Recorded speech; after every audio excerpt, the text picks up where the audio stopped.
Alhamdulillahi Rabbil Alameen. Wassalatu wassalamu ala Sayyidina Muhammadin wa ala alihi haqqa qadrihi wa miqdarihi al-azim. Wa radiyallahu ta'ala an ashabi Rasulillahi sallallahu alayhi wa sallam. Ya himmata al-shaykh ufduri lana bihadha al-mahdar. Wal ta'atafi binazratin ta'ti lana bil-zafari. Subhana rabbika rabbil izzati amma yasifun. Wa salamun ala al-mursalin. Walhamdulillahi Rabbil Alameen. Une autre fois nous disons Alhamdulillah, tout en rendant grâce à Allah subhanahu wa ta'ala. La dernière fois, nous avons continué avec nos explications liées à la salat sur le prophète Mohammed sallallahu alayhi wa sallam, qui constituait pour nous le deuxième pilier de la tariqa tijaniya. N'oubliez pas que le premier pilier c'était l'istighfar et le deuxième c'est la salat sur le prophète sallallahu alayhi wa sallam, et nous allons incha'Allah terminer avec le pilier essentiel de la tariqa tijaniya qui est la formule de la ilaha illallah. En réalité, le disciple de la tariqa tijaniya ne vise que la ilaha illallah. Mais comme on ne peut aucunement aller vers Dieu alors que nous pensons que Dieu est en colère avec nous sans lui demander pardon, l'istighfar a été institué. Et comme nous savons aussi que même si Dieu nous pardonne nos péchés, l'istighfar va constituer un dépouillement de tout ce que Dieu n'aime pas en nous, une purification de toutes les souillures qui ont existé en nous. C'est comme quelqu'un qui va prendre sa douche. Cette personne est propre, mais elle ne peut aucunement aller voir le roi torse nu. Il faut bien qu'elle s'habille. Alors, l'habillement que le disciple de la tariqa tijaniya a cherché, c'est bien la lumière du prophète Mohammed sallallahu alayhi wa sallam, par la salat sur le prophète Mohammed sallallahu alayhi wa sallam. Et cet habillement-là, c'est l'habillement de la crainte d'Allah. Et Dieu dit walibasu taqwa zalika khayrun. Le vêtement de la crainte d'Allah est le meilleur vêtement.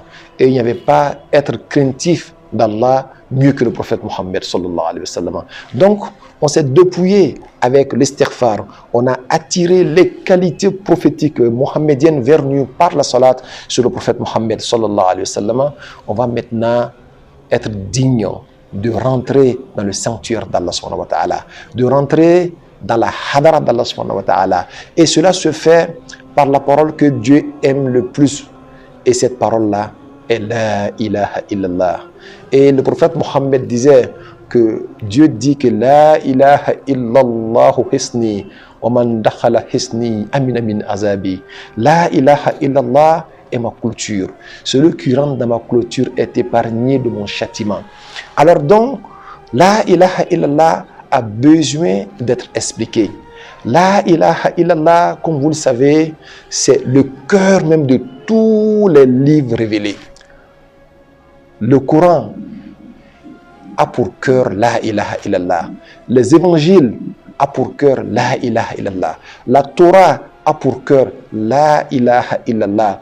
Tous les livres que Dieu a révélés à tous les prophètes, Dieu avait un seul but, c'est comment comprendre l'unicité d'Allah subhanahu wa ta'ala.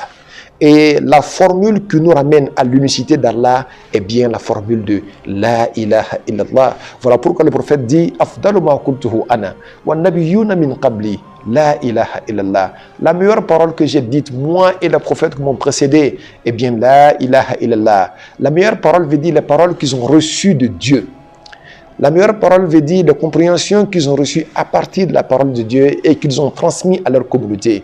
Et ils nous disent que de toutes ces paroles que ces prophètes ont dites, la meilleure formule, la plus grande, est bien la ilaha illallah. Que Dieu nous donne la compréhension de la ilaha illallah.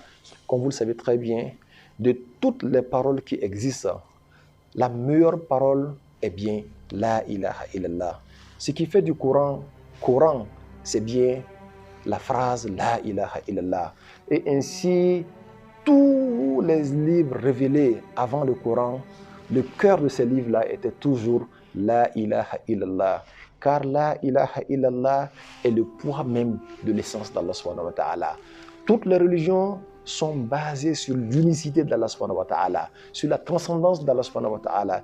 Et c'est ce qui nous enseigne la ilaha illallah. C'est ainsi que Le prophète Mohammed sallallahu alayhi wa sallam nous enseigne en disant que Dieu dit que la ilaha illallah hisni wa man dakhala hisni amina min azabi. La ilaha illallah est ma clôture réservée. Celui qui rentre dans cette clôture-là est épargné de mon châtiment. La ilaha illallah a plusieurs dimensions. Mais pour comprendre ces dimensions, nous allons voir dans un hadith que le prophète Mohammed a enseigné à Sayyidina Ali, qui était son genre, qui lui posa la question en disant: ô messager d'Allah, guide-moi vers le chemin le plus court pour atteindre Allah subhanahu wa ta'ala. Et le prophète lui dit: invoque très souvent le Tout-Puissant Allah. Sayyidina Ali lui dit: tout le monde invoque Allah. Je voudrais que tu me particularises par un style d'invocation. Voilà un style d'invocation qui sied à ma personne. Le prophète Mohammed lui dit: ferme tes yeux. Il ferme ses yeux et le prophète lui dit: écoute-moi et répète après moi. Sayyidina Ali ferme ses yeux et il entend le prophète Mohammed dire: la ilaha illallah, la ilaha illallah, la ilaha illallah 3 fois. Et le prophète dit à Sayyidina Ali: alors toi tu diras la ilaha illallah, moi je t'écoute 3 fois. C'est ainsi que Ali à son tour aussi a dit la ilaha illallah. Alors j'aimerais qu'on analyse un peu cet hadith-là. Il lui demande d'abord: ferme tes yeux. La fermeture des yeux de Ali nous ramène à l'anéantissement. Quand on ferme les yeux, tout est anéanti, même notre propre personne. Pour bénéficier de profondeur de la ilaha illallah, il faut tout briser afin que Dieu seul demeure. Et le prophète dit la ilaha illallah 3 fois. Il ne l'a pas dit 2 fois, ni 4 fois. Il a dit 3 fois. Donc, la première prononciation de la ilaha illallah, c'est la ilaha illallah dans la dimension de la charia. La deuxième prononciation de la ilaha illallah, c'est la ilaha illallah dans la dimension de la tariqa. Et finalement, la troisième prononciation de la ilaha illallah, eh bien, la ilaha illallah dans la dimension de la haqiqa.